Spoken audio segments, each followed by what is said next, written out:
My name is Keshwani. That's Keshwani. Keshwani. We are here because we want to prepare for the GMAT. We have been solving GMAT math problems out of this book here, GMAT Review, the official guide, the 13th edition. If you do not own this book already, purchase one immediately. You're going to need it. This book contains 230 problem solving questions. It has 174 data sufficiency questions. We have solved every single problem from this book already. If you're interested in watching the original solutions to any one of these problems, you will find the original solutions from day number 1 through 250. Right now, we are in the midst of redoing the problem, resolving the problem, and we are on page number 156. Please turn to it. Page number 156. Problem number 31 is what we are about to do.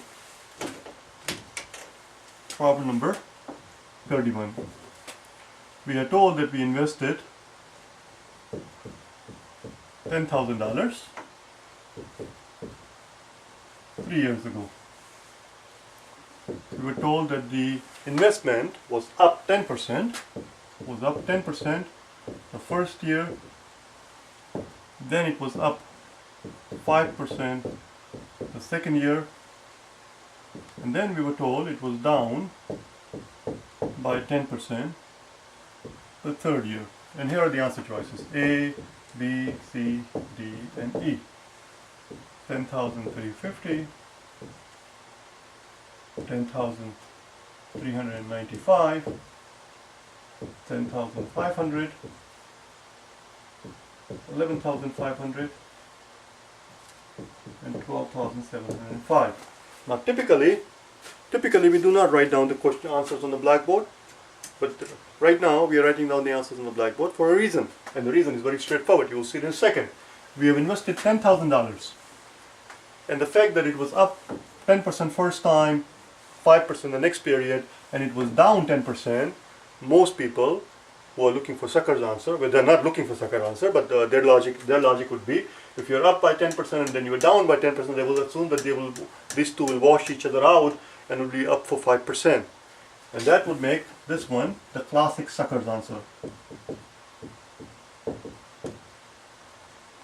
That of course is wrong, because when it goes up by 10% and when it goes up by another 5% and then it goes down by 10%, it does not go down of 10% of $10,000, it goes down by 10% of a different amount. So the overall change is not going to be 5%. It's going to be something different, obviously, because the base keeps changing every year. That's sucker answer. What's wrong with answer choice D? Answer choice D says 11,500. 1,000 is 10% of 1,000 is 10% of 10,000. This is 11,500. This is more than 10%. The return is not going to be more than 10%. You were up 10%, then you were up 5%, and then you're down 10%. The return is not going to be 10%. The return is not going to be 5% either, but it's going to be something very damn close to 5%. It's going to be something close to 5%. It is not going to go above 5%. This is 10%. Similarly, this is more than 10%. So D is wrong because it's too high. E is wrong because it's too high. The answer is going to be either A or B. And my gut feeling is that it's not going to be A either, because A represents 3.5%. That's just too round of a number. Answer is going to be A or B. We'll find out in a second what it is. Okay? So the real contenders are A and B. C, D, and E were just what's the word I'm looking for? Quacks. They were charlatans. They were not real. You understand? They were pretenders. They were charlatans. So like I said, they were quacks. They were not real contenders. Let's do it out. So if we start with $100, it goes up to 10%. That's 110. That's the first year. Then it goes up by another 5%. Then it goes up by another 5%. Well, 10% of 110 is going to be 11. So 5% is going to be 5.5. This is 5%.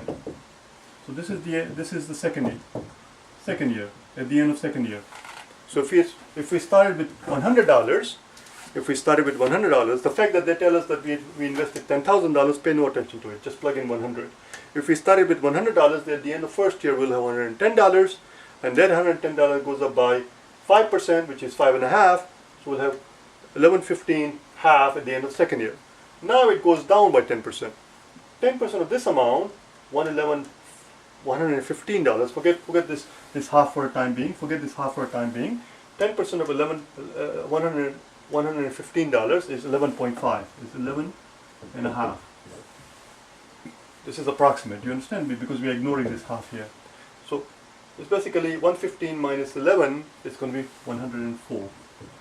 It's going to be approximately $104. That tells us that our return is going to be around 4%.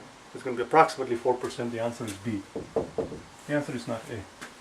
Because A is a nice round number of 3.5%. It's not going to be that. It's around 4%. Let's do the next one, shall we? Number 32. Number 32.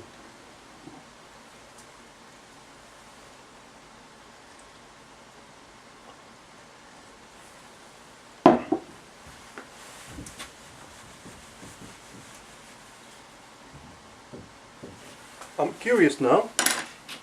curious now if we ever learned this word charlatan in our vocabulary lessons, because if we did not, this will be a good word to learn for those of you who are interested in improving their vocabulary, your vocabulary, that is charlatan. Oh, there you know. What do you know? We learned it. Just type in GMAT vocabulary.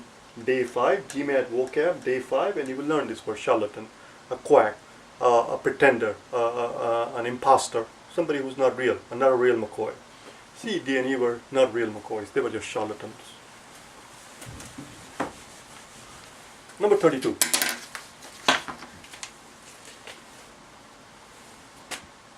A over B is positive.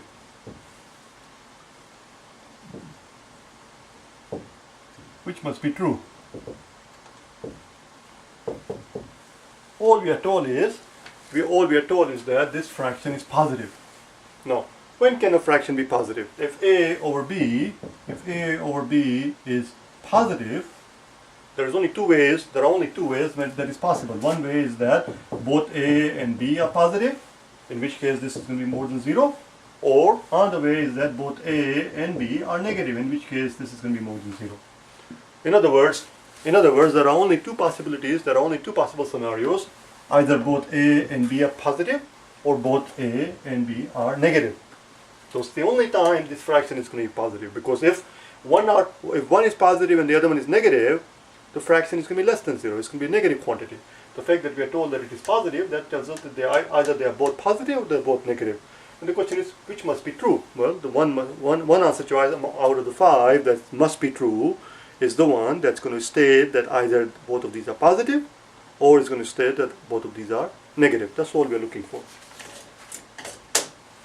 A says that A is more than 0. Quantity A is more than 0. Well, that's not necessarily true. It could be true. A could be positive. A could be positive, but A could also be negative. It depends on what B is. A could be positive if B also turns out to be positive. We have no way of knowing from this part. So this is something that may be true, but it is not necessarily true. Same thing with B. B says that B is positive. Well, B may be positive as long as A is positive. B could also be negative if A turns out to be negative. So B could be positive, but not necessarily so. Do you understand? It ain't necessarily so. Yes, I know. I don't know where I picked that up from, but I did. C says that their product is positive. Well, let's see what this means. C says that their product is positive. Well, if this is a scenario, if they are both positive, then A times B is going to be positive times positive, which is going to be positive, more than 0. If it turns out that they are both negative, then A times B, negative times negative, again is going to be positive. So yes, that part is true. That is something that must be true. That has to be true regardless of whether both of them are positive or both of them are negative, because positive times positive is more than 0, and negative times negative is more than 0. So this is the answer. This is something that must be true. D says, if you want, we can spend our time on D D says that A minus B is more than 0, which implies that A is more than B. But that's not necessarily true. That may be true, but that's not necessarily true. Or as we so eloquently put it a little while ago, it ain't necessarily so. You understand? Same thing here. A plus B we are told is more than 0. Same exact logic would apply. This implies that A is more than negative B. The sum does not need to be positive. Who says that their sum needs to be positive? If they both turn out to be negative, then their sum is going to be negative. So this is not necessarily true. The answer is C. Let's move on then. Next one. Number 33. Number 33.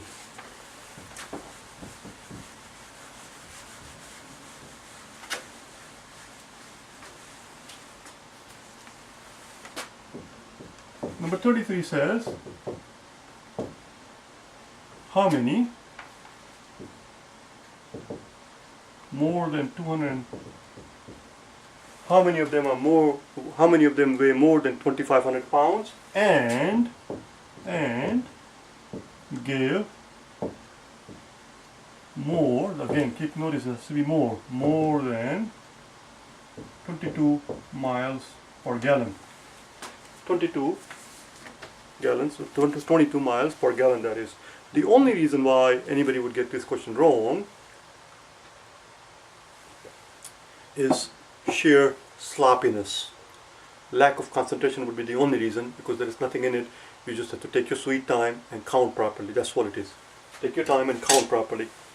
So let's look at the chart here, okay? I'm just going to go line by line before you plot them here. So here's our going to be, okay? So here's our, where does 0 start with? 0 starts somewhere here. So there's 0, 1, 2, 3, 4, 5, 6, 7, 8, 9, and 10. 1, 2, 3, 4, 5, 6, 7, 8, 9, and 10. 10 being the 30. And 0 being the 20. You understand? And I see the very first reading we see is at 9. Very first reading that we see is at 9. That's the first reading I see. Then on 22, this is 20. Then on 22, we see, if you look at the chart carefully, I'm just reproducing the chart here.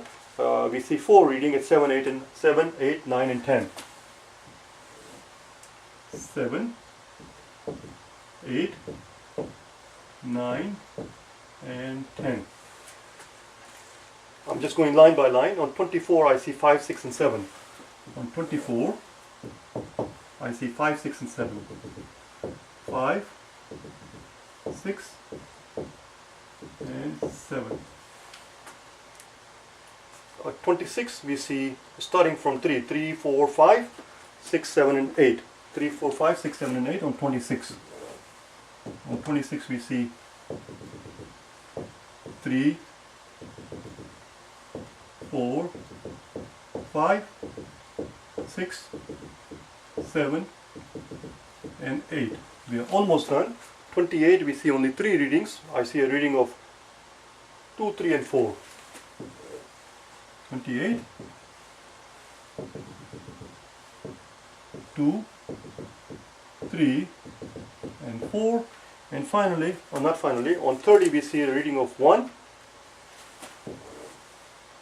On 30 we see a reading of 1. And on 32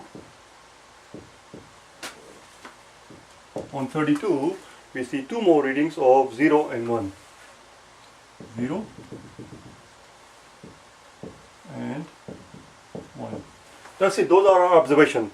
The question is, how many of them are going to be, okay, listen carefully, how many of them, and I realize I'm fully cognizant of the fact that what I'm about to do on the blackboard is not something, you do not have a luxury in the real exam of drawing the lines that I'm about to do on the screen, but you just have to take your time. Just keep your eyes on the screen and make sure you concentrate, okay?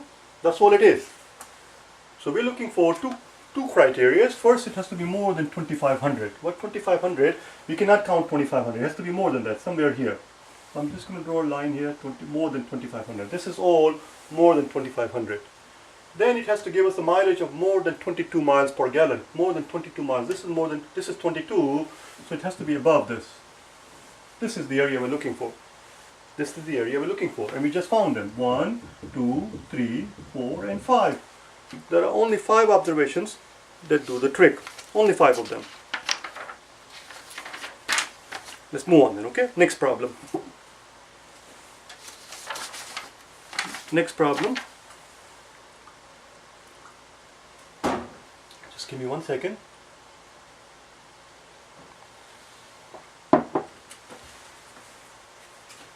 Better yet. Okay, let's do the next one very quickly.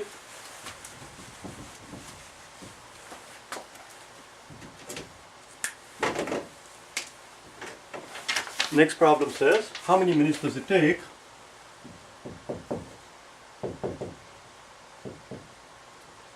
how many minutes does it take to type Y words at X words per minute? Well, we're going to do X words in 1 minute. If we're doing X words in 1 minute, that implies that we can do 1 word in 1 over X minutes. We don't want to type 1 word, we want to type in Y words. So that implies that we can do Y words in 1 over X times Y. That is your answer. Or Y over X minutes.